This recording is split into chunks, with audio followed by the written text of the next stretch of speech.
हरे कृष्णा। भगवत गीता के 8वें अध्याय में आप सभी का स्वागत है। इस अध्याय का नाम है अक्षर ब्रह्म योग अर्थात भगवत प्राप्ति। तो इस अध्याय में हम पढ़ने वाले हैं कि अंत काल में हमारी चेतना किस प्रकार होनी चाहिए, किस प्रकार हमारे अभी के कर्म हमारा अगला शरीर निर्धारित करते हैं, किस प्रकार हम अपना शरीर निर्धारित कर सकते हैं या फिर किस प्रकार हम जो जन्म मृत्यु का चक्र है उससे बच सकते हैं। तो ये अध्याय बहुत ही महत्वपूर्ण होने वाला है। इसी के साथ आगे बढ़ते हैं। श्री राधा गोविंद की जय। तो पिछले अध्याय में हमने देखा कि भगवान ने अपने ज्ञान की महिमा का वर्णन किया। उसके बाद भगवान ने अपनी ऊर्जाओं के बारे में बताया। दो प्रकार की शक्तियां हैं भगवान की, अपरा शक्ति, पराशक्ति। फिर उसके बाद भगवान ने बताया कौन से सौभाग्यशाली व्यक्ति है, चार प्रकार के, जो भगवान की शरण ग्रहण करते हैं, और कौन से चार प्रकार के दुर्भाग्यशाली व्यक्ति है जो भगवान की शरण ग्रहण नहीं करते। उसके बाद भगवान ने ये भी बताया कि कुछ लोग भगवान की शरण में आते हैं पर प्रत्यक्ष रूप से ना आकर अप्रत्यक्ष रूप से आते हैं। कैसे? या तो देवी देवताओं की शरण में आते हैं या फिर भगवान की निराकारवाद की धारणा के रूप में उनकी शरण में आते हैं। तो इस प्रकार पिछले अध्याय में हमने देखा। अब ये अध्याय अर्जुन के प्रश्नों से आरंभ होता है। तो अर्जुन 6 प्रश्न भगवान से पूछता है। किम तद ब्रह्म किम अध्यात्मम किम कर्म पुरुषोत्तम अधिभूचम त किम प्रोक्तम अधिदेवम किम उच्यते। अर्जुन ने कहा, हे भगवान पुरुषोत्तम, ब्रह्म क्या है, आत्मा क्या है, सकाम कर्म क्या है, यह भौतिक जगत क्या है तथा देवता क्या है, कृपा करके यह सब मुझे बताइए। हे मधुसूदन, यज्ञ का स्वामी कौन है और वह शरीर में कैसे रहता है, और मृत्यु के समय भक्ति में लगे रहने वाले आपको कैसे जान पाते हैं। तो अर्जुन कुछ प्रश्न पूछता है इस अध्याय में। उसके बाद अंत में पूछता है कि मृत्यु के समय भक्ति में लगे रहने वाले आपको कैसे जान पाते हैं। तो अभी जो पूरा अध्याय है उसका जो मुख्य भाग है वो यही है कि अंत काल में हमारी चेतना क्या होनी चाहिए। तो सबसे पहले भगवान अर्जुन के प्रश्नों का उत्तर देंगे। तो भगवान बोलते, जरा मरण मोक्षाय मामाश्रित यतन्ति ते ते ब्रह्म तद्विदु कृतस्नम अध्यात्मम कर्म चाकिलम। जो जरा तथा मृत्यु से मुक्ति पाने के लिए यत्नशील रहते हैं वह बुद्धिमान व्यक्ति मेरी भक्ति की शरण ग्रहण करते हैं। वह वास्तव में ब्रह्म है क्योंकि वे दिव्य कर्मों के विषय में पूरी तरह से जानते हैं। तो अभी हम देखते हैं पिछले अध्याय में भगवान ने इस विषय में चर्चा की थी, तो अर्जुन विस्तार से उसी के बारे में पूछता है। तो भगवान यहाँ पे बोलते हैं, ब्रह्म कौन है? ब्रह्म वह व्यक्ति है, वह दिव्य व्यक्ति है जो जन्म मृत्यु के चक्र से बाहर निकलना चाहते हैं, जो मुझ परमेश्वर को मेरी पूर्ण चेतना में रहकर मुझे जगत का, देवताओं का तथा समस्त यज्ञ विधियों का नियामक जानते हैं। वे अपनी मृत्यु के समय भी मुझ भगवान को जान और समझ सकते हैं। तो अर्जुन ने कुछ सवाल, कुछ प्रश्न भगवान से पूछे, भगवान उसके उत्तर देते हैं। तो सबसे पहला प्रश्न अर्जुन का था, ब्रह्म क्या है? भगवान क्या बोलते हैं? अक्षरम परमा परमम। अक्षर यानी जिसका कभी भी क्षय नहीं होता। तो जिसका कभी भी क्षय नहीं होता उसको ब्रह्म बोला जाता है। तो ब्रह्म हम किसको बोल सकते हैं? आत्मा को भी बोल सकते हैं और भगवान को भी बोल सकते हैं क्योंकि दोनों अविनाशी है। तो कहीं कहीं पे क्या होता है, कहीं कहीं पे ब्रह्म का मतलब आत्मा होता है, कहीं कहीं पे ब्रह्म का मतलब परमात्मा होता है। लेकिन हमें कैसे पता लगेगा कहाँ पे ब्रह्म जो शब्द है वो भगवान के लिए उपयोग हुआ है, कहाँ पे वो आत्मा के लिए उपयोग हुआ है? वो हमें आचार्यों से पता लगेगा क्योंकि आचार्य लोग भगवान को अच्छी तरीके से समझ सकते हैं। भक्त्या माम भी जाना थी, इसलिए हमें आचार्यों की टीकाएं टिप्पणी पढ़ना बहुत ही आवश्यक है। तो कहाँ पे ब्रह्म का मतलब भगवान है, कहाँ पे आत्मा है, वो हमें आचार्य से पता लगता है। दूसरा, जहाँ पर पर ब्रह्म शब्द प्रयुक्त होता है तो वहां पर वो शब्द केवल भगवान के लिए ही प्रयुक्त हो सकता है, तो इसीलिए भगवान को पर ब्रह्म बोला जाता है।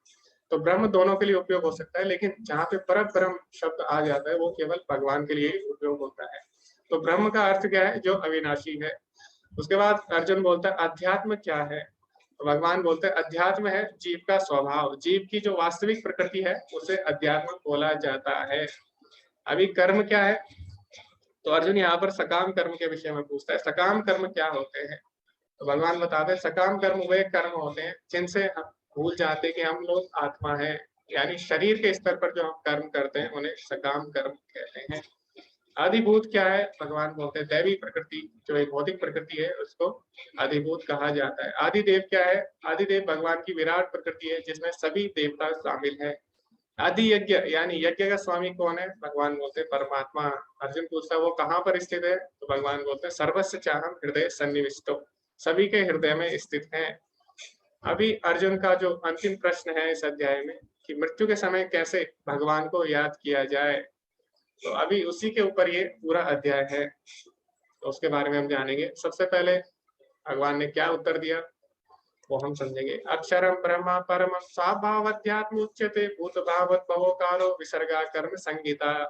भगवान ने कहा अविनाशी और दिव्य जीव ब्रह्म कहलाता है और उसका नित्य स्वभाव अध्यात्म या आत्मा कहलाता है। जीवों के भौतिक शरीर से संबंधित गतिविधियां कर्म या सकाम कर्म कहलाती है। तो जीव क्या है? अविनाशी है। क्यों? क्योंकि वो भगवान का अंश है, तो भगवान भी अविनाशी है, तो जीवात्मा भी अविनाशी है। भगवान भी दिव्य है, जीवात्मा भी दिव्य है, लेकिन दोनों में अंतर है। तो दोनों के अंदर समान गुण है, लेकिन जीवात्मा के अंदर वो गुण कम मात्रा में पाए जाते हैं। यानी गुणात्मक रूप से दोनों समान है, लेकिन मात्रात्मक रूप से जो जीवात्मा है उसके अंदर वो गुण कम मात्रा में पाए जाते हैं। जैसे समुद्र है, समुद्र की बूंद है, दोनों में समान गुण पाए जाते हैं, लेकिन जो समुद्र की बूंद है वो उसकी एक सीमा होती है, लेकिन समुद्र असीमित होता है। इसी प्रकार भगवान में भी वो गुण है दिव्य गुण, और जीवात्मा में भी, लेकिन दिव्य जो जीवात्मा है उसमें जो दिव्य गुण है वो सीमित मात्रा में पाए जाते हैं। लेकिन अभी यहाँ पे भगवान क्या बोले? भूत भावत भवकारो विसर्गा कर्म संगीता। लेकिन जब जीवात्मा भौतिक कर्मों में लिप्त हो जाती है तो अपने दिव्य स्वभाव को भूल जाती है। अभी ये जो अध्याय है ये अंतकाल के विषय में है, और आगे के जो श्लोक है वो पूरे इसी इसी विषय पर चर्चा करने वाले हैं। तो यहाँ पे भगवान अंतकाल के विषय में हमें बताते हैं, तो आप सभी इसको ध्यान से सुनिए, इसमें हम चर्चा करने वाले हैं। भगवान यहाँ पे बोलते हैं अंतकाले च मामेव स्मरण मुक्ता कलेवरम यह प्रयाति समद्भावम याति नास्त्यत्र संशयः। और जीवन के अंत में जो केवल मेरा स्मरण करते हुए शरीर का त्याग करता है वह तुरंत मेरे स्वभाव को प्राप्त करता है, इसमें रंच मात्र भी संदेह नहीं है। तो भगवान बोले हैं जो अंत समय में भगवान को याद करते हुए शरीर त्यागेगा तो वो भगवान को प्राप्त करेगा। नास्त्यत्र संशयः, इसमें कोई भी संशय नहीं है, यानी भगवान इसमें गारंटी देते हैं। तो मेरा आप सभी से प्रश्न है कि इसमें भगवान ने बोला अंतकाल में जो मेरा स्मरण करेगा वो मुझे प्राप्त करेगा, तो क्या ऐसा हो सकता है कि हम पूरे जीवन भर गलत कार्य करें और अंतकाल में हम भगवान का स्मरण करें और हम भगवान को प्राप्त कर लें? क्योंकि इसमें भगवान ने अंतकाल पे बल दिया है। भगवान तो यही बोल रहे हैं इसमें, अंतकाल में जो उन्हें याद करेगा वो उन्हें प्राप्त करेगा।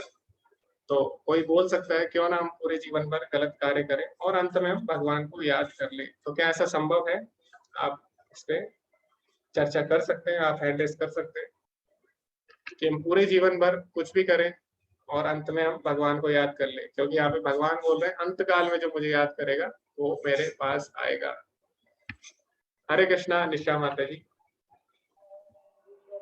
हरे कृष्ण प्रभु जी। जी जी प्रभु जी ऐसा बिल्कुल भी नहीं हो सकता कि अगर हम जीवन भर भगवान जी को याद नहीं करें और लास्ट में हम उनका नाम ले पाए। मतलब ये पॉसिबल ही नहीं है। अगर हम जीवन भर उनका नाम लेंगे तो ही लास्ट में वो हमें याद आएंगे, क्योंकि हमारी आसक्ति उनमें होगी। तो लास्ट पर हमें वो चीजें याद आती है जिन्हें जीवन भर हम रहे, जिनको जीवन भर हमने याद किया। तो इसीलिए कहा जाता है कि अगर आप हर वक्त सिमरन कीजिए, भगवान का नाम लीजिए, क्योंकि लास्ट टाइम पर तभी आपके मुंह से मतलब भगवान जी का राम राम या कुछ भी निकलेगा। अदरवाइज पॉसिबल ही नहीं है कि जीवन भर गलत कामों में लिपटे रहे और अंत काल में हमारे मुंह से राम नाम निकले।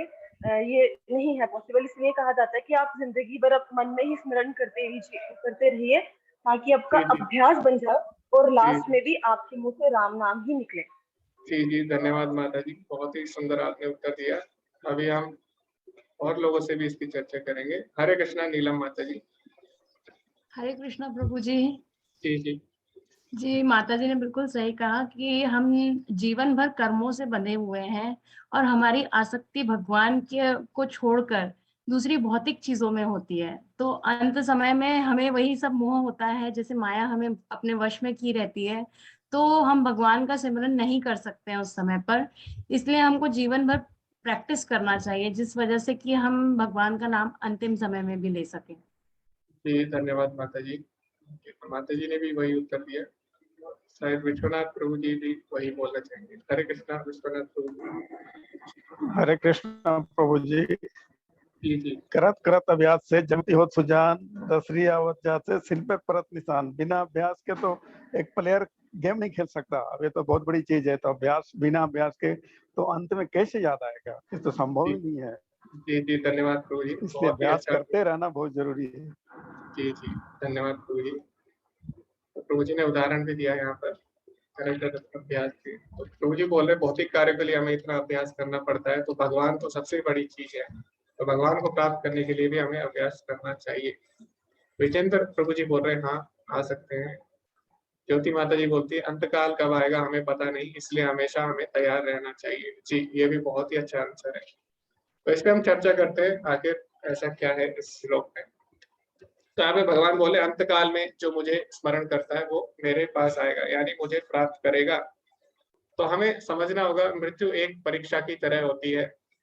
तो मृत्यु एक ऐसी परीक्षा है जो सबको देनी है। तो ये इस परीक्षा से कोई बच नहीं सकता, और ये परीक्षा कब होगी ये किसी को नहीं पता। ये परीक्षा ऐसी है कभी भी हो सकती है। अब जो हमारा जीवन है वो क्या है, इस परीक्षा की तैयारी में बीतना चाहिए। तो जैसे कोई भी परीक्षा होती है उसकी तैयारी हम बचपन से करते हैं। बचपन में जब हम ABCD या अ, आ, इ, ई सीखते हैं तो हम उसी के कारण हम आगे जाके बड़ी बड़ी परीक्षाएं दे पाते हैं। तो इसीलिए हम क्या करते हैं, कोई भी परीक्षा देते हैं जीवन में तो उसकी तैयारी हम पहले से ही आरंभ कर देते हैं। इसी प्रकार मृत्यु भी क्या है, एक परीक्षा है, ऐसी परीक्षा जो सबको देनी है और कभी भी दे सकते हैं। तो इसका हमें पता नहीं है कभी परीक्षा हो जाए, इसीलिए हमें इसकी तैयारी पहले से ही करनी चाहिए। तो अभी कई लोग बोलते हैं कि कई लोग सोचते हैं हम बुढ़ापे में इसकी तैयारी करेंगे। तो बुढ़ापे की परिभाषा क्या है वास्तव में? तो जब आप किसी से पूछते हैं कि किसी अगर आप बच्चे से पूछेंगे व्हाट इज योर एज, तो बच्चा क्या बोलता है 5 years ओल्ड। तो एक बच्चा भी अपने आप को ओल्ड बोलता है। और एक अगर आप किसी व्यस्क से पूछेंगे व्हाट इज योर एज, तो वो भी बोलता है 30 years ओल्ड। तो हर कोई अपनी आयु के पीछे ओल्ड जो शब्द है उसका प्रयोग करता है। तो हर कोई ओल्ड है। ओल्ड मतलब क्या होता है? बूढ़ा मतलब होता है जो मृत्यु के निकट होता है। तो बूढ़ा मतलब ये नहीं है जिसको 70 साल हो जाते हैं या 80 साल हो जाते हैं। बूढ़ा मतलब है जो मृत्यु के निकट है। तो हर कोई मृत्यु के निकट है, इसीलिए हर कोई अपनी आयु के पीछे क्या लगाता है, ओल्ड लगाता है। 5 years ओल्ड, 6 years ओल्ड, ठीक है। तो हर कोई अपनी आयु के पीछे ओल्ड लगाता है, इसीलिए हमें हमेशा इसके लिए तैयार होना चाहिए।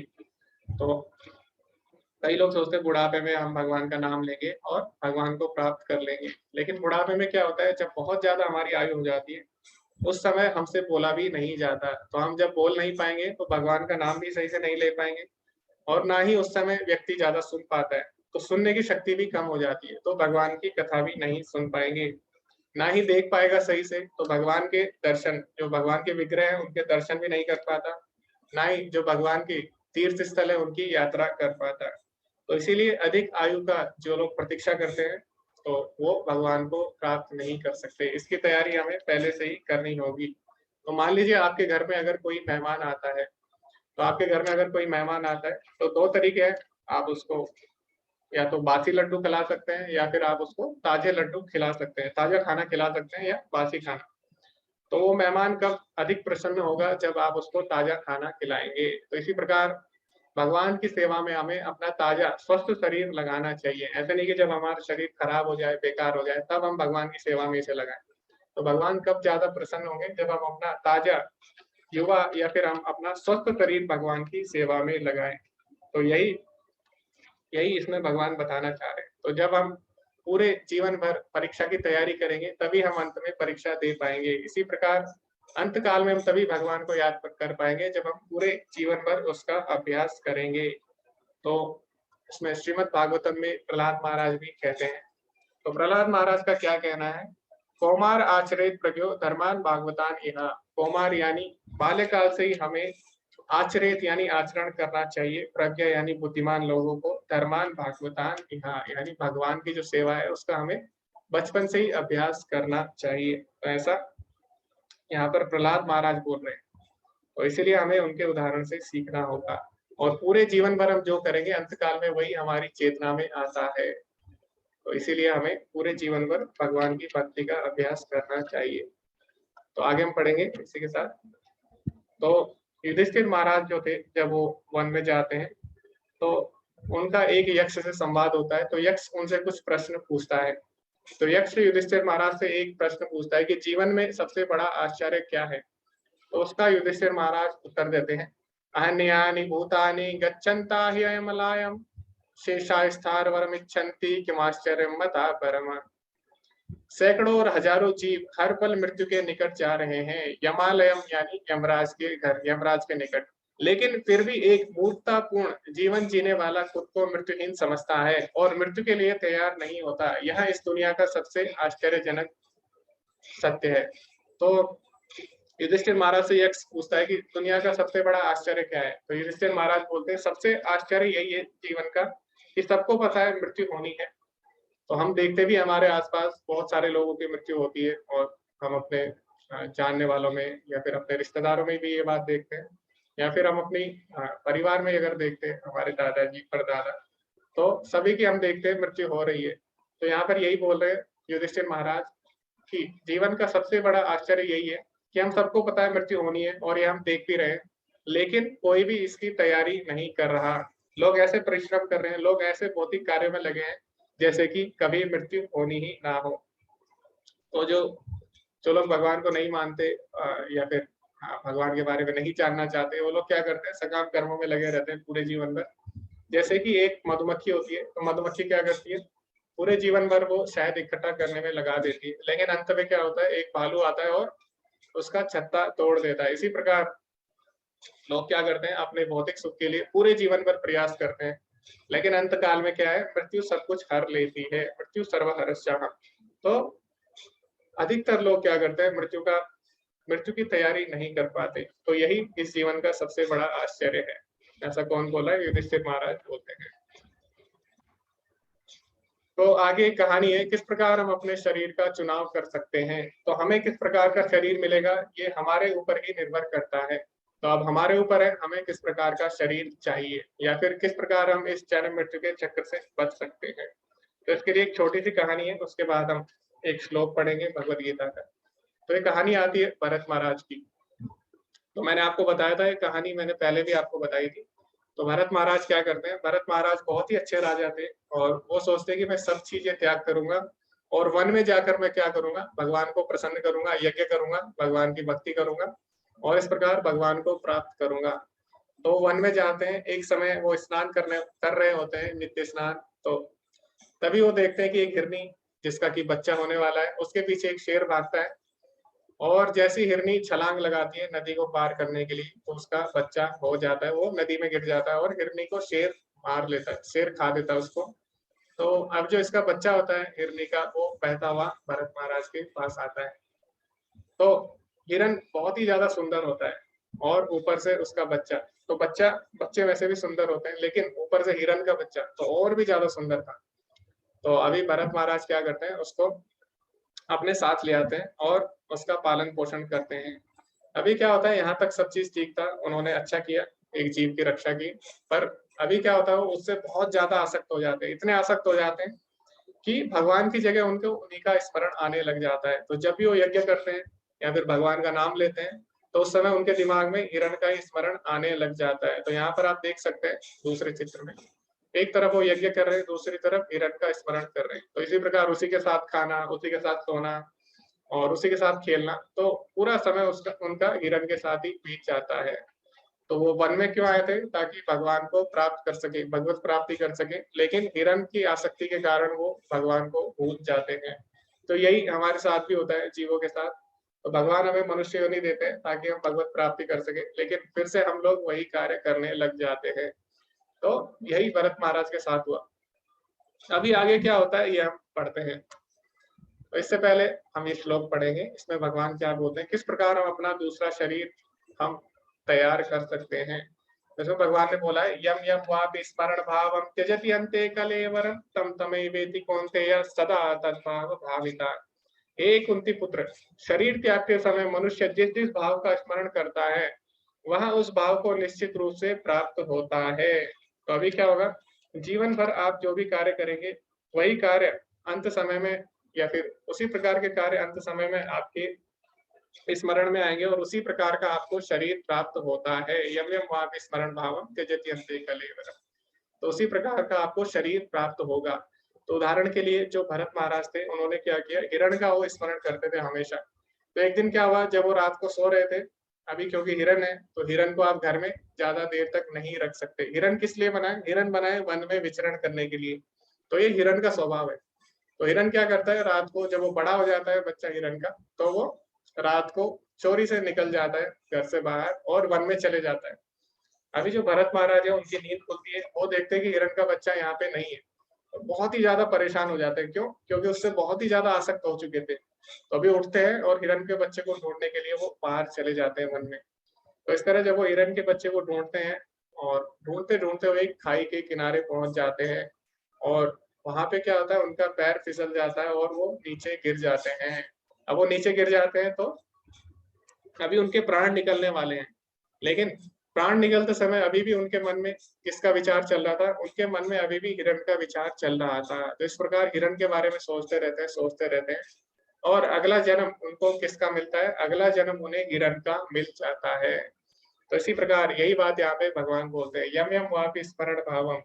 अंत काल में हम जिस जिस तरह का हमारे स्मरण भाव होता है, उसी प्रकार का शरीर हमें प्राप्त होता है। तो यहाँ पर ऐसा बोला गया है।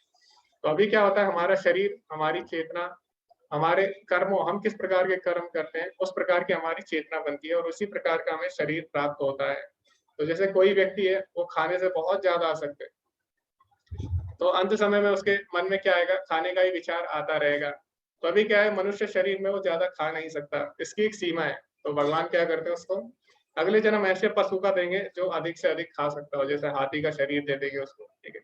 क्योंकि ये जो मनुष्य शरीर है, ये किसके लिए बना है, भगवान की भक्ति के लिए बना है। आहार निद्रा भय मैथुन, खाना सोना और बच्चे पैदा करना और अपनी रक्षा करना, ये जानवर भी कर सकते हैं। तो अगर कोई व्यक्ति केवल यही 4 काम करता है तो ये वो पशु योनि में भी कर सकता है, इसलिए भगवान क्या करते हैं, उसे पशु का शरीर दे देते हैं।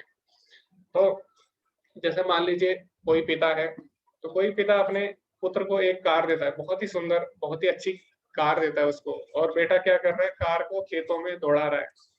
तो पिता बोलेगा, मैंने तुम्हें कार दी थी, खेतों में दौड़ाने के लिए नहीं दी थी, सड़क पे चलाने के लिए दी थी। तो पिता क्या करेगा, उससे कार छीनेगा और उसको ट्रैक्टर दे देगा, क्योंकि ट्रैक्टर खेतों में दौड़ाने के लिए बना होता है, कार नहीं बनी होती। तो इसी प्रकार ये जो मनुष्य शरीर है, ये भगवान की भक्ति के लिए बना है, भगवान को जानने के लिए बना है। लेकिन इसका उपयोग अगर हम केवल जानवरों की तरह खाने सोने बच्चे पैदा करने और रक्षा करने में करते हैं, तो भगवान उस अनुसार हमें जानवर का शरीर दे देते हैं। तो जैसे ये फोन है, तो फोन अगर कोई मुझे देता है तो इसके बहुत सारे प्रयोग हो सकते हैं, लेकिन इस फोन को अगर मैं पेपर वेट की तरह इसका उपयोग करता हूँ, मैं किताब के ऊपर रखने के लिए, तो कोई बोलेगा कि अगर तुम्हें यही करना था इस फोन से, तो इससे अच्छा मैं तुम्हें पत्थर दे देता, क्योंकि पत्थर भी वही कार्य कर सकता है। तो इसी प्रकार हमें जो मनुष्य शरीर मिला है, अगर हम उसको भगवान की सेवा में नहीं लगाते, तो फिर उसके अनुसार हमें अगला शरीर प्राप्त होगा, ठीक है, जिस प्रकार की हमारी चेतना होगी। अतः हे अर्जुन, तुम्हें सदैव कृष्ण रूप में मेरा चिंतन करना चाहिए और साथ ही युद्ध करने के कर्तव्य को भी पूरा करना चाहिए।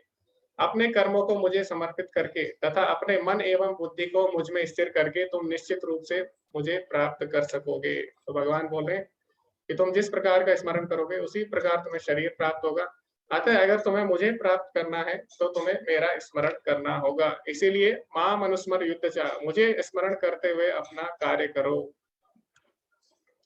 अभ्यास योग युक्तेन चेतसा नान्यगामिना परम पुरुषम दिव्यम याति पार्थानुचिंतयन्। हे पार्थ, जो व्यक्ति मेरा स्मरण करने में अपना मन निरंतर लगाए रखकर अविचलित भाव से भगवान के रूप में मेरा ध्यान करता है, वह मुझे अवश्य ही प्राप्त करता है। भगवान बार बार इस बात पर बल दे रहे हैं कि भगवान को अवश्य ही प्राप्त करेगा, इसमें कोई भी संशय नहीं है। अभी यहाँ पे कहानी आती है अजामिल की। तो अजामिल एक बहुत ही अच्छा ब्राह्मण था, अच्छा भक्त था, तो भगवान की भक्ति करता था और अपने पिता के साथ वो रहता था। एक बार उनके पिता को एक यज्ञ करना होता है, तो अभी अजामिल को वो वन में लकड़ी के लिए भेजते हैं। तो अजामिल वन में लकड़ी लाने जाता है यज्ञ के लिए, और बहुत ही अच्छा व्यक्ति था, बहुत ही अच्छे अच्छे गुण उसके अंदर थे। लेकिन वो क्या करता है, वन में एक वेश्या को देखता है एक युवक के साथ, तो वो दोनों आपस में इस प्रकार मिल रहे थे। तो जैसे ही अजामिल उनको देखता है, तो अभी देखने से, अभी जैसे हमने दूसरे अध्याय में भी चर्चा की कि हमारे वश में नहीं है, हम क्या देख सकते हैं, कुछ भी हमारे सामने आ सकता है, कुछ भी हम सुन सकते हैं। तो इस प्रकार ऐसा हो सकता है। तो बाहर की चीजों पर हमारा वश नहीं है। तो जैसे आजकल हम देखते हैं, हम मोबाइल चलाते हैं तो कभी भी ऐड आ जाता है बीच में, या कभी भी आप अखबार पढ़ते हैं उसमें भी बीच में कोई ऐसी चीज आप देख सकते हैं। तो ऐसा आजकल आजकल भी होता है। तो कोई भी चीज हमारे सामने आ जाती है, तो यहाँ तक सब ठीक रहता है, लेकिन समस्या कहाँ आती है, जब हम बार बार उसके बारे में सोचने लग जाते हैं। तो इसमें अजामिल वन में लकड़ी लेने गया, उसने कुछ देख लिया, लेकिन यहाँ से समस्या नहीं होती। समस्या कब आरंभ होती है, जब अजामिल बार बार उसके बारे में सोचने लग जाता है तो विषयान पुंसा। तो भगवान ने बताया था दूसरे अध्याय में, जो हमने पतन का जो चक्र हमने पढ़ा था, उसमें शुरुआत कहाँ से होती है, ध्याय तो विषयान पुंसा। जब हम विषयों के बारे में बार बार सोचने लग जाते हैं, उनका ध्यान करने लग जाते हैं, तो उससे क्या होता है, ध्याय तो विषयान पुंसा संगस तेसु उपजायते, उससे फिर उसमें आसक्ति उत्पन्न हो जाती है। तो इस प्रकार अजामिल जब ऐसा दृश्य देखता है, तो बार बार वो वैश्य का स्मरण करने लग जाता है। इस प्रकार वो क्या करता है, वो सोचता है कि मैं अब इससे शादी करूंगा, इसके लिए वो बहुत सारा प्रयास करता है, और अंत में वो वैश्य से शादी भी कर लेता है। तो वैश्य से शादी करता है, उसके बाद जो वैश्य होती है, उसके बहुत सारी इच्छाएं रहती है, उनको पूरा करने के लिए अजामिल के पास इतना धन नहीं होता। तो अभी क्या करता है, अजामिल गलत कार्य में लग जाता है, जुआ खेलना, शराब पीना इत्यादि बहुत सारे गलत कार्यों में वो लिप्त हो जाता है। लेकिन वो क्या करता है, बहुत सारे बच्चे पैदा करता है, और जो सबसे छोटे वाला बच्चा रहता है उसका नाम नारायण रख देता है। तो अभी इतने सारे बच्चे उसके होते हैं, सबसे छोटा बच्चा नारायण होता है, और हमें पता है सबसे छोटा जो बच्चा होता है सबको प्रिय होता है। तो नारायण जो अजामिल है उसको बहुत ज्यादा प्रिय था, तो हर समय वो नारायण नारायण बुलाता था। तो जब भी उसे कोई कार्य होता था, वो नारायण को ही वो बुलाता था। तो इस प्रकार क्या होता है, एक बार अजामिल जब बहुत बूढ़ा हो जाता है, तो उसकी मृत्यु का समय निकट आ जाता है। तो मृत्यु का समय जब निकट आता है, तो यमदूत उसके समक्ष पहुंच जाते हैं। तो यमदूत बहुत ही भयानक होते हैं, आप यहाँ पे देख सकते हैं। और जब अजामिल को पता लगता है कि उसका मृत्यु का समय आ गया है, निकट आ गया है, यमदूत उसके पास आ गए, तो अजामिल बहुत ही ज्यादा भयभीत हो जाता है। तो क्योंकि अजामिल ने पाप कर्म किए थे, तो इसीलिए क्या होता है, यमदूत उसके सामने उपस्थित हो जाते हैं। अभी जैसे ही अजामिल के सामने यमदूत आते हैं, तो अजामिल तुरंत अपने छोटे बेटे का नाम लेता है, नारायण। तो क्योंकि बार बार उसको आदत थी नारायण को बुलाने की, तो जैसे ही वो नारायण बोलता है, तभी क्या होता है, तभी तुरंत विष्णुदूत वहां पे आ जाते हैं। तो जब विष्णुदूत वहां पे आ जाते हैं, तो अभी जो यमदूत है उनके साथ उनका काफी लंबा संवाद होता है। तो यमदूत बोलते हैं, इसने तो बहुत बुरे बुरे कर्म किए, बहुत ही इसने पाप कर्म किए हैं, तो हमें इसको ले जाने दीजिए। लेकिन जो विष्णुदूत होते हैं वो बोलते हैं, नहीं, इसने नारायण का नाम लिया है, तो इसको हम ले जाएंगे, इसको आप नहीं ले जाएंगे। तो इस प्रकार दोनों में काफी वाद विवाद होता है, और श्रीमद् भागवतम में आप ये पूरी कहानी पढ़ सकते हैं। अंत में क्या होता है, अंत में जो यमदूत है वो जो अजामिल होता है उसको नहीं ले जाते, और विष्णुदूत उसको ले जाते हैं। तो अभी क्या होता है, प्रभुपाद जी ने इस पे एक बुक भी लिखी है, सेकंड चांस, यानी दूसरा अवसर, तो आप उसको पढ़ सकते हैं। और अंत में विष्णुदूत इसको ले जाते हैं। और अभी ऐसा नहीं है कि अजामिल को दूसरा दिव्य शरीर प्राप्त होता है, वो भगवान को प्राप्त कर देता है, क्योंकि अभी भी उसने पाप कर्म किए थे।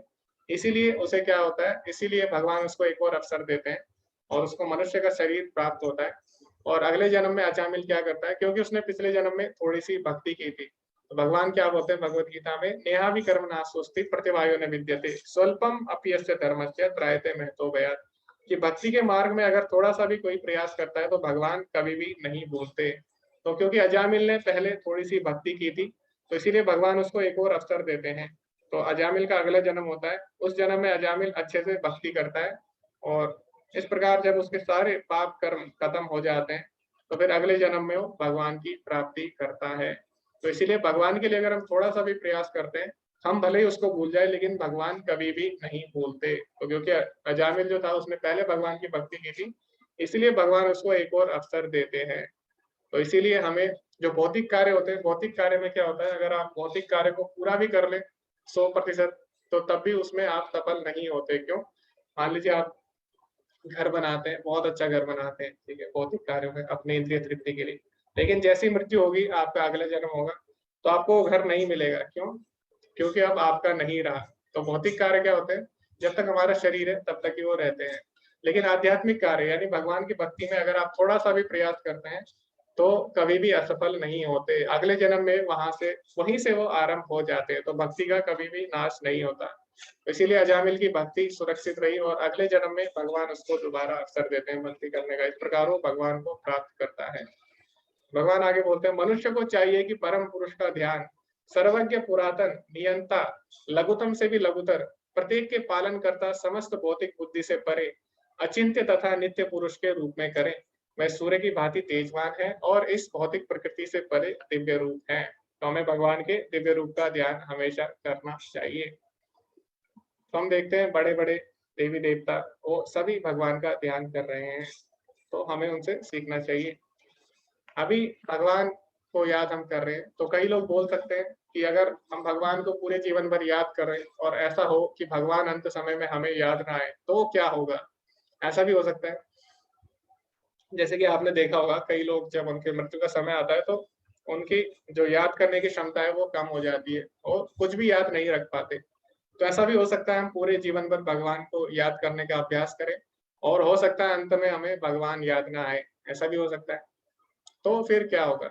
तो भगवान इसमें क्या बताते हैं, अनन्य चेता सतताम यो माम स्मृति नित्यशः तस्याहं सुलभः पार्थ नित्य युक्तस्य योगिना। जो हमेशा मुझे बिना विचलित हुए याद करता है उसके लिए भक्ति सेवा में निरंतर रहने के कारण हे प्रथा के पुत्र मुझे प्राप्त करना आसान हो जाता है। तो भगवान बोलते हैं अनन्य चेता यानी कोई अनन्य भाव से अगर मुझे याद करेगा, लगातार सततम मेरा चिंतन करता है, तस्या हम सुलभा यानी उसके लिए मुझे प्राप्त करना बहुत ही सुलभ हो जाता है। तो भगवान यहाँ पे बोल रहे हैं अगर कोई भगवान को पूरे जीवन भर स्मरण करता है लेकिन अंत काल में अगर उसके याद करने की क्षमता भी चली जाती है तो भगवान स्वयं उसके सामने प्रकट हो जाते हैं। भगवान स्वयं उसके सामने आएंगे अपने को याद दिलाने के लिए, अपना स्मरण कराने के लिए भगवान स्वयं उसके सामने उपस्थित हो जाते हैं। तो इस प्रकार भगवान जरूर उसको याद आते हैं। तो यही भगवान यहाँ पे बोल रहे हैं। लेकिन उसके लिए हमें क्या करना होगा, अनन्य चेता सततम। तो हमें अनन्य मन से भगवान को याद करना होगा और सततम हमेशा भगवान को याद करते रहना होगा। तो कई लोग बोलते हैं कृष्णा कॉन्शियसनेस क्या है, कृष्ण भावनामृत क्या है? तो कृष्णा कॉन्शियसनेस यही है, हमेशा भगवान का चिंतन करना। तो हम भक्ति क्यों कर रहे हैं? भक्ति हम इसीलिए कर रहे हैं ताकि हम हमेशा भगवान का चिंतन कर सके। तो जैसे मैं आपको उदाहरण देता हूँ, जैसे हम भगवान का नाम लेते हैं तो उस समय हम क्या कर रहे हैं, भगवान का स्मरण कर रहे हैं और उसका अभ्यास कर रहे हैं ताकि अंत काल में हम भगवान का स्मरण कर सके। अगर आप अभी एक माला हरे कृष्ण महामंत्र कर रहे हैं तो आपको पता लगेगा कि हमारा मन बीच में कितनी बार भटकता है, यानी हमें और अभ्यास करने की आवश्यकता है भगवान का स्मरण करने की। तो यहाँ पे हम क्या कर रहे हैं, हमें पता है हमें भगवान का स्मरण करना है, फिर भी हम भगवान का स्मरण अच्छे से नहीं कर पा रहे हैं। तो जब हम हरे कृष्ण महामंत्र का जप कर रहे हैं तो हम क्या कर रहे हैं, हम अभ्यास कर रहे हैं भगवान का चिंतन करने की। तो इसी में हमारा मन भटक रहा है। तो अभी क्या होगा, मृत्यु से पहले अगर हम ये अभ्यास अच्छी तरह कर ले तो हम भगवान को तुरंत ही याद कर सकते हैं। और भी हम क्रियाएं करते हैं भक्ति में, जैसे कि भगवान के लिए भोग लगाना। तो जैसे आप मार्केट अगर जाते हैं तो अगर आप बाजार में जाते हैं, आप बहुत सारे फल देखते हैं, सब्जियां देखते हैं, तो आपके मन में तुरंत आएगा कि आज मैं भगवान के लिए क्या बनाऊं। तो इस प्रकार आप क्या कर सकते हैं, भक्ति की जो गतिविधियां हैं वो हमें भगवान को याद करना सिखाती हैं। तो क्यों ऐसा करते हैं, ताकि हम भगवान को अंतकाल में याद कर सके। तो याद कब करेंगे, जब हम इसका हम अभ्यास जीवन भर करेंगे, अनन्य चेता सतता। तो भक्ति यही है, भगवान को किस तरह याद किया जाए। अभी हम भगवान को प्राप्त कर लेते हैं पूरे जीवन भर अभ्यास करके, तो उसके बाद क्या होता है, उसका क्या परिणाम होगा। भगवान क्या बोलते हैं, मुझे प्राप्त करके महापुरुष जो भक्ति योगी है कभी भी दुखों से पूर्ण इस अनित्य जगत में नहीं लौटते, क्योंकि उन्हें परम सिद्धि प्राप्त हो चुकी है। तो भगवान बोलते हैं मामुपेत्य पुनर्जन्म दुखालयम अशाश्वतम। तो उनका पुनर्जन्म नहीं होता इस दुखालयम अशाश्वतम, यानी दुखों से भरे इस जगत में जो कि अशाश्वत है। तो भगवान को जब हम प्राप्त कर लेते हैं तो हमारा पुनर्जन्म नहीं होगा इस दुखों के संसार में। तो भगवान ने इस शब्द को, इस जगत को यहाँ पर एक शब्द से यहाँ पर संबोधित किया है, दुखालयम। तो दुखालयम का अर्थ क्या है, जहाँ पर दुख आते हैं। तो भगवान ने इस जगत को बनाया, तो हमें लगता है कि ये जगत भोग के लिए बना है, ये जगत सुख के लिए बना है हमारे, और हमारे भोग के लिए बना है। लेकिन जिसने इस जगत को बनाया है उसे इस जगत के बारे में अच्छे से पता होगा। जैसे कि मोबाइल है, तो मोबाइल को हम लोग चला रहे हैं, हम लोग क्या इसके यूजर है, तो हमें इसके बारे में इतना नहीं पता होता। जिसने इसको बनाया है मोबाइल को, उसको इसके बारे में ज्यादा पता होता है। तो इसी प्रकार ये संसार है, जगत है, तो हम क्या इस जगत के यूजर है, हम इसको प्रयोग कर रहे हैं। तो हमें लगता है कि ये जगत भोग के लिए बना है, लेकिन जिसने इस जगत को बनाया भगवान, उनको इसके बारे में हमसे ज्यादा पता होगा। लेकिन जो जिसने इस जगत को बनाया वो क्या बोल रहा है, ये जगत क्या है, दुखालयम है, यानी दुखों का घर है। तो भगवान ये बोल रहे हैं ये जो संसार है दुखों का घर है। तो जैसे हिमालय में हिम मिलती है और भोजनालय में भोजन मिलता है, तो इसी प्रकार ये संसार दुखालय है, तो यहाँ पे दुख मिलेगा ही मिलेगा। तो भगवान यही बोल रहे हैं, लेकिन जो उन्हें प्राप्त कर लेता है वो इस दुखालय में कभी भी जन्म नहीं लेता। तो हाँ, यहाँ पे हमें ये समझना होगा। अभी भगवान क्या बोलते हैं, आप ब्रह्म भुवनात् लोकात् पुनरावर्तिनो अर्जुना मामुपेत्य तु कौन्तेय पुनर्जन्म न विद्यते। इस जगत में सर्वोच्च लोक से लेकर, सर्वोच्च लोक यानी आप ब्रह्म लोक से निम्न तक सारे लोक दुखों के घर है, जहाँ जन्म तथा मरण का चक्कर लगा रहता है। किंतु हे कुंती पुत्र, जो मेरे धाम को प्राप्त कर लेता है वहां फिर कभी जन्म नहीं लेता। तो ब्रह्मा जी तक जितने भी लोग हैं, स्वर्ग लोक से भी ऊपर आता है ब्रह्मा जी का लोक। तो भगवान यही बोल रहे हैं कि ना केवल इस जगत में, बल्कि जो उच्चतर लोक है ब्रह्मा जी तक लोक तक, वहां पर भी जन्म मरण का चक्कर लगा रहता है, और नीचे तक जितने भी लोग हैं सब में जन्म मरण का चक्कर है। लेकिन भगवान के धाम में ऐसा नहीं है। तो भगवान के धाम में जन्म मरण का चक्कर नहीं है। तो कोई अगर स्वर्ग भी जाता है तो स्वर्ग भी शाश्वत नहीं होता। हमने पहले भी चर्चा की थी, स्वर्ग में भी आप उतने ही समय तक रह सकते हैं जितने आपके पुण्य होते हैं, उसके बाद आपको दोबारा से इस जगत में लौटना पड़ता है। तो ब्रह्मा जी के लोक तक, जितने उच्चतर लोक हैं, वहां तक क्या है, जन्म मरण का चक्कर है। लेकिन भगवान अभी अपने धाम के बारे में बताएंगे, भगवान का धाम कैसा है। अव्यक्तो अक्षरम इत्युक्तस्तम आहुर परमाम गतिम यम प्राप्य न निवर्तन्ते तद्धाम परमम मम। जिसे वेदांती अप्रकट और अविनाशी बताते हैं, जो परम गंतव्य है, जिसे प्राप्त कर लेने पर कोई वापस नहीं आता, वही मेरा परम धाम है। तो भगवान बोल रहे हैं ब्रह्मा जी तक जितने लोग हैं सभी में जन्म मरण का चक्र लगा रहता है। लेकिन जो भगवान का धाम है वहां से कोई भी जीवात्मा वापस नहीं आती, क्योंकि वो जीवात्मा का परम धाम है, वो उसका वास्तविक घर है। तो क्या होता है, जैसे आप अभी कहीं बाहर जाते हैं, किराए के मकान में आप रहते हैं, तो किराए के मकान में आप एक सीमित समय तक रह सकते हैं, तो एक समय आपको खाली करना पड़ेगा। तो तब तक आप वहां पे रह सकते हैं जब तक आप किराए देते हैं। जैसे आप किराए नहीं देंगे तो आपको जो मकान मालिक है वो घर से बाहर निकाल देगा, या फिर कुछ समय बाद आप खुद ही वहां से निकल जाएंगे और आप दूसरी जगह चले जाएंगे। इसी प्रकार कुछ लोग हैं, जैसे मैं हूँ, अभी हम क्या कर रहे हैं, अभी यहाँ पे हम कॉलेज में रहते हैं, विद्यालय में, तो हम हॉस्टल में रहते हैं, लेकिन हम यहाँ पर ज्यादा समय नहीं रह सकते। एक समय बाद जब हमारी पढ़ाई पूरी होगी तो हमें यहाँ से भी निकाल दिया जाएगा। तो क्यों? क्योंकि ये हमारा परम धाम यानी हमारा वास्तविक घर नहीं है। तो जब तक हम अपने वास्तविक घर में नहीं रहते, किराए के घर में रहते हैं या हम हॉस्टल में रहते हैं या कहीं भी रहते हैं, वहां से हमें बार बार निकाल दिया जाता है। लेकिन जब हम अपने घर पे पहुंच जाते हैं तो वहां से माता पिता हमें नहीं निकालते। क्यों? क्योंकि हमारा वास्तविक घर है। इसी प्रकार चाहे आप कहीं भी चले जाए, चाहे आप स्वर्ग में चले जाए, चाहे आप उससे ऊपर के लोकों में चले जाए, या फिर आप ब्रह्मा जी के लोक में भी चले जाए, वहां से भी आपको निकाल दिया जाता है एक समय बाद। क्यों? क्योंकि वो आपका वास्तविक घर नहीं है। तो भगवान बोल रहे हैं लेकिन जो उनके धाम में पहुंच जाता है, जीवात्मा को वहां से नहीं निकाला जाता। क्यों? क्योंकि वो उसका परम धाम है, वही उसका वास्तविक घर है। तो भगवान क्या है, हमारे वास्तविक माता पिता है। पितामहस्य जगतो माता दाता पितामह।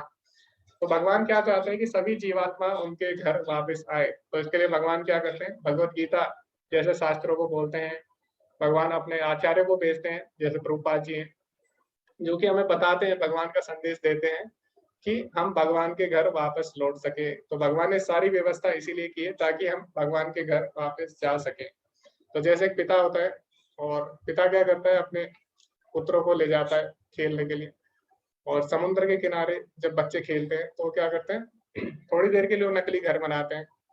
और कोई बच्चा होता है वो बोलता है कि ठीक है मैं माता बनूंगा, तुम पिता बन जाओ, और बोलते हैं तुम बच्चे बन जाओ। इस तरह बच्चे क्या करते हैं, घर घर खेलते हैं, आपस में रेत का घर बनाते हैं। लेकिन थोड़े समय बाद जब शाम हो जाती है तो उनके पिता आते हैं और पिता बोलते हैं कि चलो अब घर चलो, अभी नकली घर है, अपने असली घर चलो, और इसको खत्म करो और अपने असली घर चलो। तो इसी प्रकार हम लोग यहाँ पे आते हैं। यहाँ पे हम लोग क्या करते हैं, इस जगत में हम एक रिश्ते बना लेते हैं, लेकिन वो क्या है, वो शाश्वत नहीं होते। कुछ समय बाद क्या होता है, हमें उनको त्यागना पड़ता है। लेकिन जो हमारा शाश्वत संबंध है वो किससे है? भगवान से है। जो हमारा शाश्वत घर है, जो हमारा परम धाम है, वो भगवान का घर है। तो इसीलिए भगवान चाहते हैं कि हम लोग उनके धाम में आए। तो इसीलिए भगवान ये व्यवस्था करते हैं, क्योंकि वो हमारे पिता हैं। पिता मत्स्य जगतो माता धाता पितामह। तो भगवान जब इस तरह धाम पर आते हैं तो वो कुछ लीलाएं करते हैं। तो वही लीलाएं जो भगवान अपनी धाम में करते हैं, यहाँ पे करते हैं, ताकि हम लोगों को याद आ सके कि हम लोग भगवान से जुड़े हैं। तो जब हम भगवान की लीलाएं देखते हैं तो उससे हम उनकी तरफ आकर्षित होते हैं, जिससे कि हम उन तक वापस जा सके। तो भगवान इसीलिए इस संसार में आते हैं, लीलाएं करते हैं, ताकि वो दिखा सके कि उनके जगत में किस प्रकार की सुविधाएं हैं, किस प्रकार के सुख है। तो वही लीलाएं भगवान यहाँ पे भी करते हैं, ताकि वो जीवात्माओं को आकर्षित कर सके अपनी तरफ। तो इस प्रकार भगवान ये करते हैं। अभी जो मुकुंद माला स्रोत है, उसमें जो कुलशेखर एक राजा थे, वो क्या बोलते हैं? कृष्णा त्वदीय पाद पंकज पंगार्तदम अद्यैव मयि विशतु मनसा राजहंसा प्राण प्रयाण समय का भविता पिता कंठावरोधना विदो स्मरण कुतस्ते। हे कृष्ण, कृपया मेरे मन को तुरंत अपने कमल के फूलों के पैरों की ओर जाने दे, यानी चरण कमलों की तरफ जाने दे, जैसे कि राजहंस कमल के फूलों के तने में प्रवेश करता है। जब मेरी अंतिम सांस के जब मेरी अंतिम सांस में मेरा समय अंतिम सांस के समय मेरा गला हवा, पित्त और कफ की क्रिया से संकुचित हो जाता है, तो मैं आपको कैसे याद रख पाऊंगा? तो जो कुलशेखर है वो क्या बोल रहे हैं भगवान से कि हे भगवान, अभी मैं स्वस्थ हूँ, मैं आपकी सेवा कर सकता हूँ, तो आप तुरंत मुझे अपनी शरण में ले लीजिए, क्योंकि जब वृद्धावस्था आएगी तो उस समय क्या होगा, मेरा गला हवा, कफ, वात, पित्त से भर जाएगा। तो उस समय मैं आपका नाम नहीं ले पाऊंगा, आपका स्मरण नहीं कर पाऊंगा। इसीलिए आप क्या करिए, तुरंत मुझे अपनी सेवा में लगा लीजिए। तो हमारा भी यही भाव होना चाहिए, हमें भी भगवान से हमेशा यही प्रार्थना करनी चाहिए कि हमें अपनी सेवा में लगा लीजिए। तो जब हम हरे कृष्ण महामंत्र करते हैं, तो हरे कृष्ण महामंत्र का यही अर्थ होता है कि हम भगवान से प्रार्थना करते हैं कि हे भगवान, हमें अपनी सेवा में लगाइए। इसीलिए हमें क्या करना है, हमेशा एक माला कम से कम हरे कृष्ण महामंत्र का जप करते रहना चाहिए। अभी भगवान बताते हैं कि भक्ति जो है उसके लाभ कितने श्रेष्ठ हैं। तो भक्ति करने से किस प्रकार सारे आपको लाभ मिल जाते हैं, तो श्लोक में बताया गया है।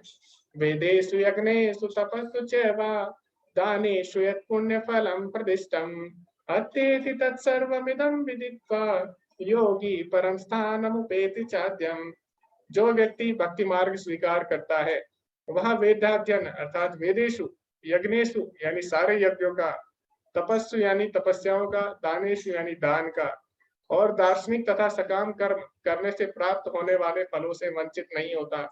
वह मात्र भक्ति संपन्न करके इन समस्त फलों की प्राप्ति करता है और अंत में परम नित्य धाम को प्राप्त होता है। तो भक्ति करने से हमें सारे फल मिल जाते हैं, वेदों के, यज्ञ के, तप के, दान के और पुण्य कर्म के। तो इसलिए भक्ति क्या है, अपने आप में ही पूर्ण है। तो जैसे कि मैंने आपको पहले भी बताया था कि अगर हम जड़ में पानी डालते हैं तो सभी जो पेड़ के जितने भी अंग हैं, फूल है, पत्ते हैं, तना है, सभी को पानी मिल जाता है। इसी प्रकार जब हम भगवान की भक्ति करते हैं तो हमें वेदों के, तपस्याओं के, दान के और जितने भी पुण्य कर्म है सबके लाभ मिल जाते हैं और हम भगवान को प्राप्त कर सकते हैं। इस प्रकार इस अध्याय में भगवान अपनी भक्ति की महिमा का वर्णन करते हैं। इसी के साथ यह अध्याय समाप्त होता है और अंत में कृपा जी इसमें क्या बोलते हैं। कृष्ण भावनामृत की विशेषता यह है कि मनुष्य एक ही झटके में भक्ति करने के कारण मनुष्य जीवन के विभिन्न आश्रमों के अनुष्ठानों को पार कर जाता है और इसके लिए भक्तों की संगति आवश्यक है। तो हमने देखा भरत महाराज जो है या फिर अजामिल है, अजामिल और भरत महाराज के पतन का मुख्य कारण क्या था? मुख्य कारण यही था कि वो भक्तों के संग में नहीं थे। तो आपने देखा होगा भरत महाराज ने क्या किया, वो सब चीज छोड़कर अकेले एकांत में चले जाते हैं और वहां उनका हिरण से लगाव हो जाता है। इसी प्रकार जो अजामिल था, अजामिल भी भक्तों के संग में नहीं था। तो जब वो अकेले वन में जाता है, वहां पे कुछ दृश्य देखता है और बार बार उसके बारे में सोचता रहता है। तो जब भी जैसे ही हम भक्तों के संग से अलग होते हैं तो तुरंत क्या होता है, माया के हम वश में आ जाता है। इसीलिए हमें हमेशा भक्तों के संग में रहना चाहिए। क्योंकि क्या होता है, अगर मान लीजिए हम किसी कारणवश भक्ति में अगर भक्ति सही से नहीं कर पा रहे, अगर लेकिन हम भक्तों के संग में रहते तो भक्त क्या करते हैं, हमें उठा लेते हैं, भक्त हमें गिरने नहीं देते भक्ति। तो इसीलिए यहाँ पे कृपा जी कहते हैं हमें हमेशा भक्तों के संग में रहना चाहिए।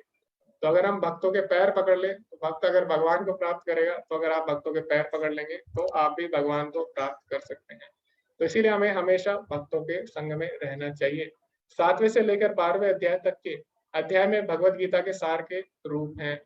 तो जो 7 से लेकर 12 तक अध्याय है वो हमें शुद्ध भक्ति के बारे में बताते हैं। प्रथम 6 अध्याय तथा अंतिम 6 अध्याय, इन मध्यवर्ती 6 अध्यायों के लिए आवरण पात्र है, जिनकी सुरक्षा स्वयं भगवान करते हैं। तो भगवान ने क्या किया, भक्ति को बीच में रखा है। पहले जो 6 अध्याय वो कर्म योग है, अंत के 6 अध्याय ज्ञान योग है। तो भक्ति की एक तरह से वो रक्षा कर रहे हैं। यदि कोई गीता के इन 6 अध्यायों को भक्त की संगति में भली भांति समझ लेता है तो उसका जीवन समस्त तपस्याओं, यज्ञों, दानों, चिंतनों को पार करके महिमा मंडित हो उठेगा, क्योंकि केवल कृष्ण भावनामृत के द्वारा उसे इतने कर्मों का फल प्राप्त हो जाता है। जिसे भगवत गीता में तनिक भी श्रद्धा नहीं है, उसी किसी भक्त से भगवत गीता समझनी चाहिए, मनोधर्मियों से नहीं। तो भगवत गीता को हर कोई अपने तरीके से समझा सकता है, लेकिन भगवान बोलते हैं भक्त्या माम विजानाति, केवल भक्ति के द्वारा ही भगवान को समझा जा सकता है। तो जो भगवान के भक्त हैं वही भगवान के बारे में जानते हैं, वही आपको समझा सकते हैं। इसीलिए हमें भगवत गीता हमेशा भक्तों से या भक्तों के साथ रहकर सीखनी चाहिए। तो इसी के साथ ये अध्याय समाप्त होता है। हरे कृष्ण कृष्ण कृष्ण हरे हरे, हरे राम राम राम हरे हरे। किसी का कोई प्रश्न है आप पूछ सकते हैं। ये छोटा सा अध्याय था लेकिन बहुत ही महत्वपूर्ण अध्याय। हरे कृष्ण।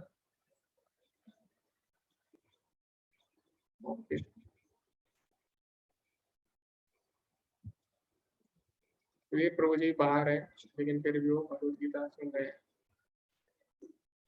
हरे कृष्णा। किसी का कोई प्रश्न नहीं है आज के अध्याय में?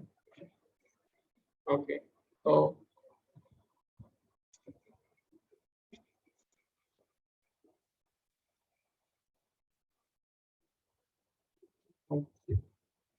सुदेव प्रभु जी बोल रहे हैं कि आंखों में आंसू क्यों आ जाते हैं जब वो महामंत्र का जप करते हैं। जी प्रभु जी, जब आप इसको बहुत ज्यादा भाव से अगर आप ऐसे करते हैं तो ऐसा हो सकता है। हरे कृष्णा। अनीता माता जी। हरे कृष्ण प्रभु जी। माता जी। की मृत्यु होने वाली होती है और तो लोग सब कहते हैं कि इनको गीता सुनानी चाहिए, भागवतम सुनानी चाहिए। तो यदि उसने अपने पूरे जीवन में क्या कैसे कर्म किए हैं इसका तो किसी के पास ब्यौरा नहीं है, लेकिन यदि उसकी मृत्यु के टाइम पे हम लोगों ने यदि उसको गीता सुनाई या भागवतम सुनाया तो क्या हम समझ सकते हैं कि उसका कल्याण हो जाएगा या वो थम जाएगा या उसका कुछ होगा? क्योंकि माता जी पढ़ रहे हैं उसका कुछ असर तो उसके कानों में जाएगा ही। जी माता जी, तो उनका कल्याण होगा, इसमें कोई भी संदेह नहीं है।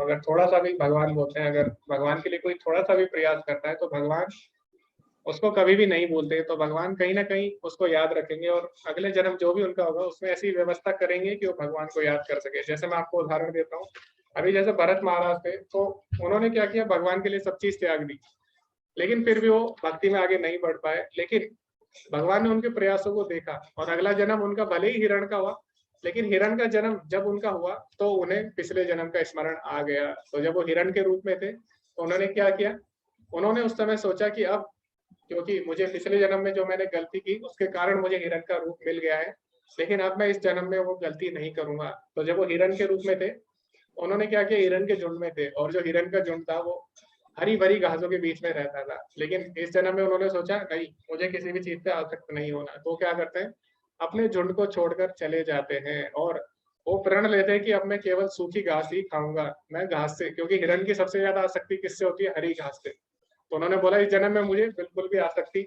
नहीं रखनी। जैसा आपने सुना होगा ना कि जो दूध का जला होता है वो छाछ भी फूक फूक कर पीता है, तो इसी प्रकार जो भरत महाराज थे इस जन्म में बहुत ही ज्यादा सतर्क रहते हैं हिरण के जन्म में। तो क्या करते हैं, बिल्कुल भी आसक्त नहीं होते, सूखी घास खाते हैं और वो क्या करते हैं, ऋषि मुनि जो होते हैं उनके आश्रम के निकट चले जाते हैं जहाँ पे भगवत कथा चल रही होती है। तो इस प्रकार वो भगवान का चिंतन करते हैं। तो भगवान व्यवस्था करते हैं उनके लिए कि वो भगवान को याद करें और फिर अगला जन्म जब उनका होता है तो जड़ भरत के रूप में उनका जन्म होता है। तो अगले जन्म में वो जड़ भरत बनते हैं। और जड़ भरत क्यों बोला गया उनको, क्योंकि वो इस जन्म में क्या करते हैं, प्रण लेते हैं कि मैं किसी से भी व्यर्थ की बातें नहीं करूंगा, मैं हमेशा मौन रहूंगा और केवल भगवान के बारे में ही चर्चा करूंगा। तो क्योंकि उनके आसपास जो व्यक्ति थे वो भगवान की भक्ति नहीं करते थे, तो इसीलिए वो क्या रहते इस जन्म में चुपचाप रहते बिल्कुल। तो सब लोग समझते हैं कि शायद ये कोई पागल है, तो कोई भी उनसे बात नहीं करता था। लेकिन जब वो एक राजा होते हैं रहुगण, जब वो उनसे मिलते हैं तो फिर उस समय वो उनको भगवान का ज्ञान देते हैं और उसी जन्म में क्या करते हैं, तपस्या करते हैं, भगवान की भक्ति करते हैं और फिर वो भगवत धाम चले जाते हैं। तो केवल एक हिरण की आसक्ति के कारण उनको 3 जन्म लेने पड़ते हैं।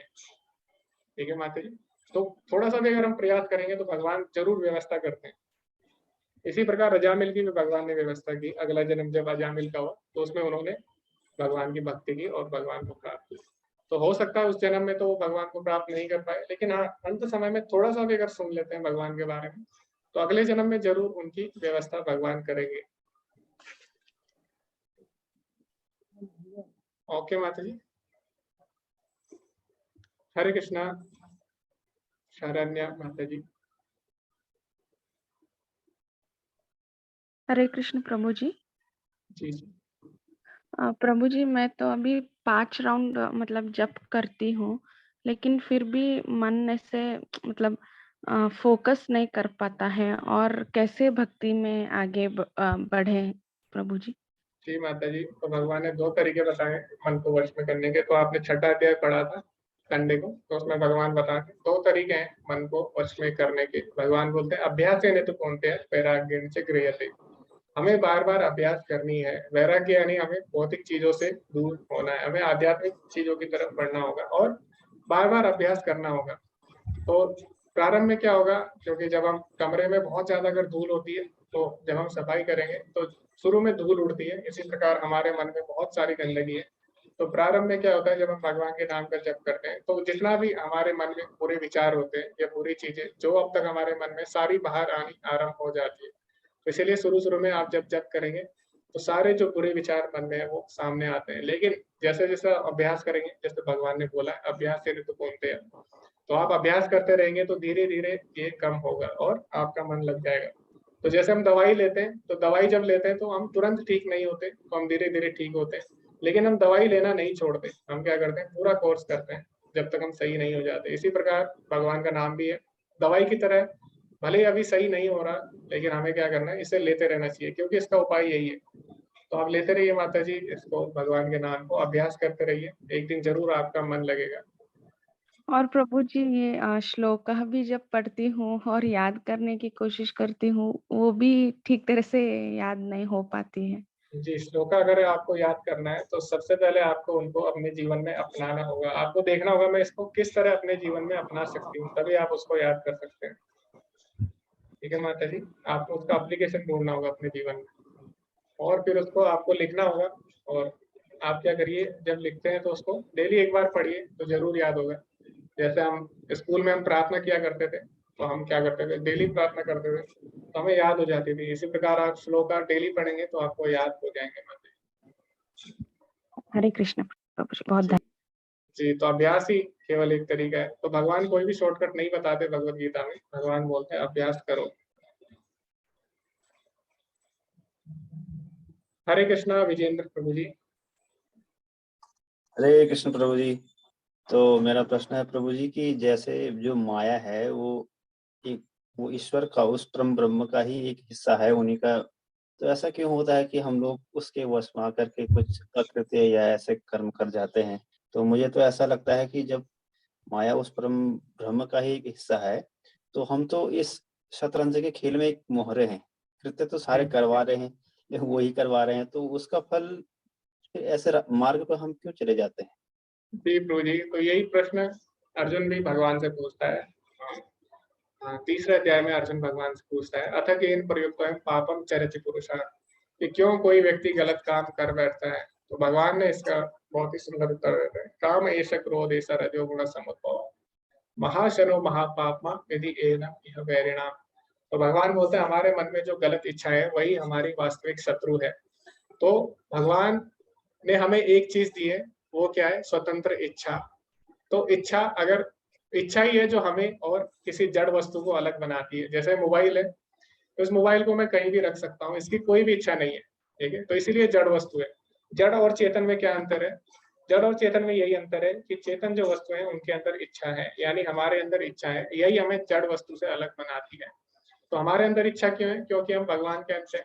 भगवान में इच्छा है, इसीलिए हमारे अंदर भी इच्छा है, लेकिन हमारी जो इच्छा है उसको सूक्ष्म स्वतंत्रता बोला गया है। यानी हमारी जो इच्छा है वो स्वतंत्र नहीं है, यानी पूरी तरह से स्वतंत्र नहीं है, वो किसी पर निर्भर करती है। तो जैसे अब भगवान ने हमें सूक्ष्म स्वतंत्रता क्यों दी है, सूक्ष्म इच्छा क्यों दी है? क्योंकि इसी के कारण हम क्या करते हैं, या तो भगवान की सेवा कर सकते हैं या फिर हम माया को चुन सकते हैं।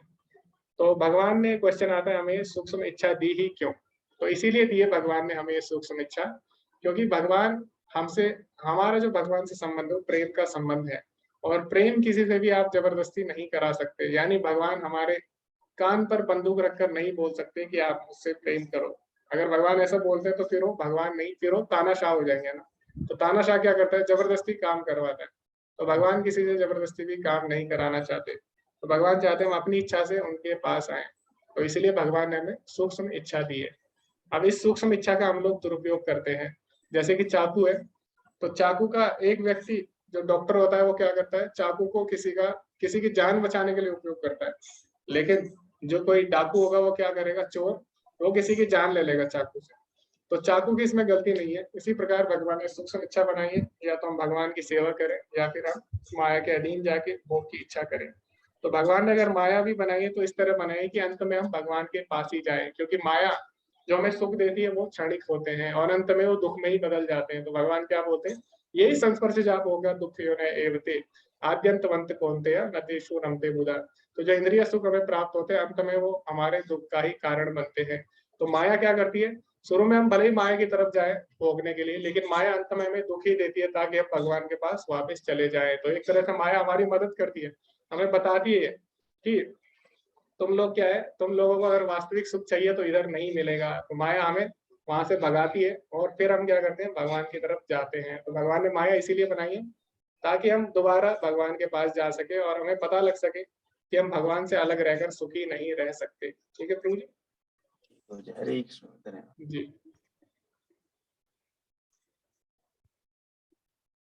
हरे कृष्णा शंकर प्रभु जी। हरे कृष्ण प्रभु जी। जी जी हरे कृष्ण प्रभु जी। जी प्रभु जी बोलिए, आपका इस अध्याय से संबंधित कोई प्रश्न है तो आप पूछ सकते हैं। हाँ प्रभु जी, मैं पूछने जा रहा हूँ, ये हरे कृष्णा, ओम नारायण और हरिओम में क्या डिफरेंस है? जी प्रभु जी, तो हरे कृष्णा है, उसमें हरे जो शब्द है वो राधा रानी के लिए प्रयोग हुआ है। तो जब हम हरे कृष्णा बोल रहे हैं तो राधा रानी भगवान की शक्ति है। तो हरे कृष्णा जब हम बोलते हैं तो यानी हम भगवान की शक्ति से प्रार्थना करते हैं कि हमें भगवान की सेवा में लगाएं, हरे कृष्ण, कृष्ण की सेवा में हमें लगाएं। और कौन सा बोला आपने? ओम नारायण। ओके, तो ओम नमो नारायण एक मंत्र होता है। तो ओम नमो नारायण, तो ओम क्या है, ओम भी भगवान को संबोधित करता है। भगवान बोलते हैं भगवद गीता में, प्रणवः सर्ववेदेषु, यानी सभी वेदों में जो ओमकार है वो मेरे को ही संबोधित करता है। और भगवान ये भी बोलते हैं वेदम पवित्रम ओमकार, तो जो वेदों में पवित्र ओमकार है वो मैं ही। तो भगवान ने ऐसा अनेक जगह बोला है। तो ओमकार भी भगवान को संबोधित करता है। नमो यानी मैं उनको नमस्कार करता हूँ, जिनका एक और नाम है नारायण, यानी जो सभी जितने भी नर हैं उनका आश्रय है। ओके, हरे कृष्णा।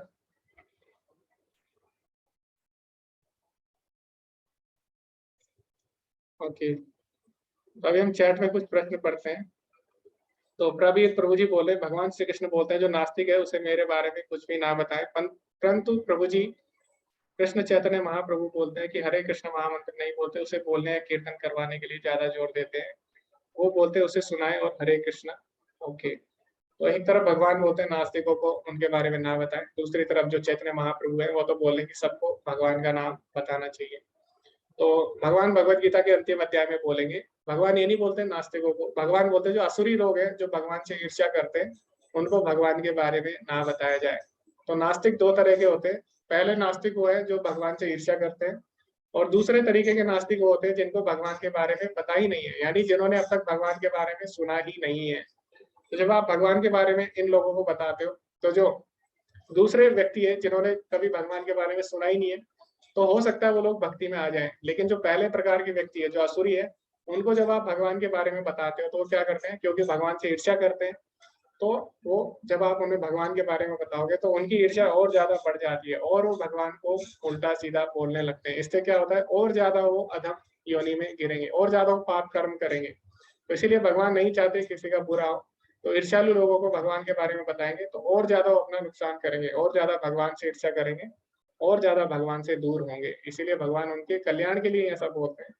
तो अभी प्रश्न आता है कि चैतन्य महाप्रभु ने तो बोला है सबको भगवान के बारे में बताना चाहिए, तो चैतन्य महाप्रभु हमें ये नहीं भूलना चाहिए कि चैतन्य महाप्रभु कौन है? करुणा अवतार है, यानी वो सभी जीवों पर करुणा करने के लिए आए थे। भगवान कृष्ण ने बोला था कि सर्वधर्मान परित्यज्य मामेकं शरणं व्रज अहम त्वां सर्व पापेभ्यो मोक्षयिष्यामि मा शुचा, यानी अगर तुम मेरी शरण में आओगे तो मैं तुम्हें सभी पापों से मुक्त कर दूंगा। लेकिन जब चैतन्य महाप्रभु आए तो उन्होंने क्या किया? वो करुणा अवतार थे, उन्होंने सभी जीवात्मा को बोला कि अगर तुम क्या करोगे, तुम केवल भगवान का नाम भी सुन लोगे तो उससे ही तुम मुक्त हो जाओगे, उसी से तुम पूर्ण शरणागति प्राप्त कर लोगे। तो क्योंकि चैतन्य महाप्रभु करुणा अवतार है, दया के अवतार है, इसीलिए उन्होंने सभी जीवों पर दया दिखाई बिना किसी शर्त के, बिना किसी नियम के। उन्होंने बोला तत्र पिता नियमिता स्मरणे न काला, यानी कलयुग में भगवान का नाम लेने के, भगवान के बारे में सुनने के कोई भी नियम और कोई भी समय नहीं है। तो इसीलिए उनको करुणा अवतार बोला गया है। तो कलयुग के लिए ये जो जितनी भी शर्तें हैं ये हटा दी गई, क्योंकि कलयुग में जो जीवात्मा होगी पहले ही इतनी पतित होंगी, ऊपर से अगर आप उनको नियम बता देंगे तो और ज्यादा वो भगवान के नाम से दूर हो जाएंगे। इसीलिए चैतन्य महाप्रभु ने करुणा के रूप में उन पर करुणा करके, दया करके उनके लिए विशेष कृपा की। ओके, अंशुल प्रभु जी बोल रहे हम हमारे से जीवन के अनजाने में हुए बुरे कर्मों को कैसे सुधार सकते हैं। तो यहाँ पे भगवान बोलते हैं अंतिम अध्याय में, सर्वधर्मान परित्यज्य मामेकं शरणं व्रज अहम त्वां सर्व पापेभ्यो, यानी मैं तुम्हें सभी पापों से मुक्ति दूंगा। सभी पाप मतलब जो चाहे जाने में हुए, जानबूझकर हुए या अनजाने में। तो जब हम भगवान की शरणागति ले लेंगे तो हम सभी पापों से मुक्त हो सकते हैं। तो हर कोई पाप जरूर करता है, अगर कोई जरा धाम पर आएगा तो पाप तो जरूर करेगा, पुण्य भी करेगा। तो दोनों ही हमें संसार से बांधते हैं, लेकिन इस प्रकार हम कभी भी मुक्त नहीं हो सकते। लेकिन अगर हमें मुक्त होना है तो हम भगवान की शरण में जा सकते हैं, तभी हम पाप पुण्य का जो चक्र है उससे मुक्त हो सकते हैं। इसलिए उनका नाम है मुकुंद, मुकुंद यानी मुक्ति के दाता।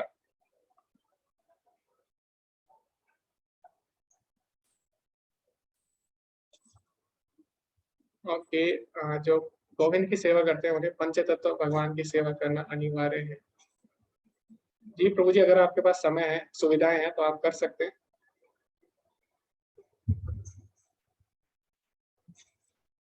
ओके, तो भव्य माता जी बोलिए, संसार बनाया ही क्यों जब जीवात्मा का वास्तविक घर परम धाम है। तो इसीलिए बनाया माता जी, क्योंकि जो जीवात्मा की सूक्ष्म इच्छा है उसी के कारण भगवान को सृष्टि करनी पड़ती है। जैसे कि आप अपने माता पिता के साथ रहते हैं, हम लोग तो बच्चे रहते हैं, तो कभी कभी बच्चे के मन में क्या आता है कि मुझे माता पिता के साथ नहीं रहना, मुझे क्या करना है, अलग कमरा चाहिए।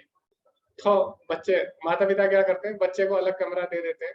लेकिन बच्चा क्या करता है, अलग कमरे में रहता तो है, लेकिन जब उसे भूख लगती है, जब कोई आवश्यकता होती है तो क्या करता है, दोबारा से माता पिता के पास जाता है। तो इसीलिए माता पिता क्या करते हैं, कुछ देर के लिए उसे अलग कमरा दे देते हैं, लेकिन थोड़ी देर बाद वो दोबारा माता पिता के पास ही जाने वाला है। तो इसी प्रकार जब हमारे मन में इच्छा आती है हम भी अलग रहना है, हमें भी अपना अलग आनंद लेना है भगवान के जैसे, तो भगवान क्या करते हैं, सृष्टि का निर्माण करते हैं। और सृष्टि में जब हम देखते हैं बहुत सारे दुख हमारे जीवन में आ रहे हैं, हम भगवान के बिना सुखी नहीं रह पा रहे, तो फिर हम दोबारा से भगवान के पास चले जाते हैं। इस प्रकार चलता है। ठीक है माता जी। हरे कृष्णा सुलता माता जी। हरे कृष्ण प्रभु जी। माता जी। तो मुझे जैसे होते ना, हम लोग पूरे जिंदगी में जितने भी कर्म करें, या अच्छे कर्म या बुरा कर्म, तो जी माता जी। में हम लोग का जन्म होते हैं। तो कुछ जैसे कुछ बच्चे होते हैं ना जो डिलीवरी होने के टाइम ही शायद गुजर जाते हैं, या 1-2 साल में, तो उन लोगों तो कोई भी काम नहीं किया, आई मीन अच्छे भी नहीं और बुरा भी जी नहीं, जी जी, तो बिल्कुल उन सही बात। लोगों जी जी, बिल्कुल सही बात है। तो अभी क्या होता है, हम जैसे कोई मूवी देखते हैं, उसमें हम 5 मिनट में अगर हम मूवी देखें बीच में से, तो हमें लगेगा कि ओहो, हमें मूवी समझ नहीं आएगी, हम अपना ही कंक्लूजन निकाल लेंगे डेढ़ में। लेकिन हमें कब समझ में आएगा, जब हम पूरी पिक्चर देखेंगे। तो अभी आप देख रहे हैं कोई बच्चा जन्म होते ही मर जाता है, तो अभी आप आधी पिक्चर देख रहे हैं, अभी आपने पूरी पिक्चर नहीं देखी। तो हो सकता है पिछले जन्म में उस बच्चे ने क्या किया हो, गर्भ में किसी शिशु की हत्या की हो, ये भी हो सकता है, जैसे आजकल कर रहे हैं ना लोग। तो आजकल लोग क्या करते हैं, पेट में ही बच्चों को मार देते हैं। तो ऐसे लोगों का क्या होगा फिर अगले जन्म, अगले जन्म में उनके साथ भी यही होगा ना फिर, तो वो भी पेट में मरेंगे फिर किसी कारण, ठीक है। तो ये उनके कर्मों के कारण ही। अभी आप क्या कर रहे हैं, आधी पिक्चर देख रहे हैं, अभी आपको नहीं पता पिछले जन्म में उसने क्या किया। तो भगवान यही बोलते हैं, जब अर्जुन भगवान से पूछता है कि आपको कैसे पता इतने साल पहले क्या हुआ, सूर्य देव थे, आपने उनको ज्ञान दिया। तो भगवान यही बोलते हैं, बहुनी में व्यतीतानी, तुम और मैं अनेक बार इस धराधाम पर आ चुके हैं, लेकिन बहुनी में व्यतीतानी जन्मानी तब चार्जुना, तानी हम वेद सर्वाणी, मुझे सब कुछ याद है, न तुम वेद परंतपा, लेकिन तुम्हें कुछ भी याद नहीं है। तो हम जो जीवात्मा है, हमें अपने बारे में सही से नहीं पता कि हमने क्या गलत काम किया है, तो हम दूसरों के बारे में कैसे बता सकते हैं माता जी। हमें अपने बारे में नहीं पता हमने क्या किया था, हमने 3 दिन पहले हमने रात को क्या खाया था। तो हमें जब अपने बारे में नहीं पता, तो हम दूसरों के बारे में कैसे बता सकते हैं कि इसने क्या गलत काम किया था पहले, है ना।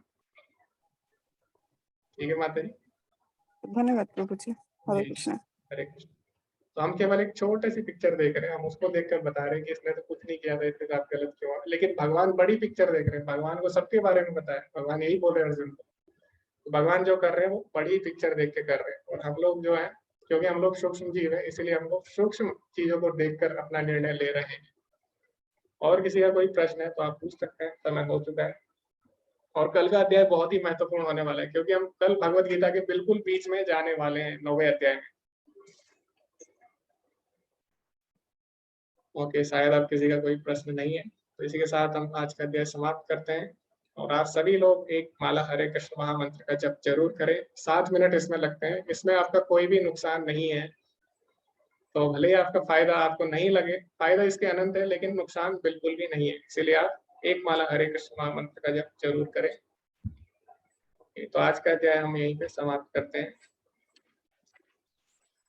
वांछा कल्पतरुभ्यश्च कृपा सिंधुभ्यैव च पतितानां पावनेभ्यो वैष्णवेभ्यो नमो नमः। अनंत कोटि वैष्णव वृंद की जय, श्रील प्रभुपाद की जय। हरे कृष्णा। सभी का धन्यवाद।